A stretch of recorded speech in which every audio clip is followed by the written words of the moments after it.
Welcome to Guide Guru. We hope this video helps. You'll start by confirming which keyboard app you're using and ensuring you have a photo ready in Gallery. Open Settings, then go to Additional Settings and Languages and Input to reach keyboard options. If you use Gboard or Swift Key, open that app settings instead. Color OS keyboard settings are under On-Screen Keyboard. Once you're in the right keyboard settings, tap Theme or Appearance to begin changing the background image.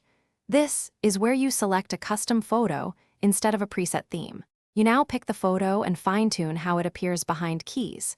Tap Add Custom Background, choose the image from Gallery, then crop to keyboard proportions so important parts aren't hidden by keys. Make sure to adjust transparency and brightness so keys remain legible. Increase key borders or underline labels if needed. Once adjusted, preview the keyboard in different lighting modes.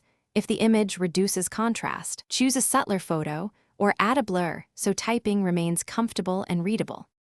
Finish by saving and applying the new theme, then test typing in a notes or messaging app to confirm layout and visibility. Make sure predictive text and emoji panels still work.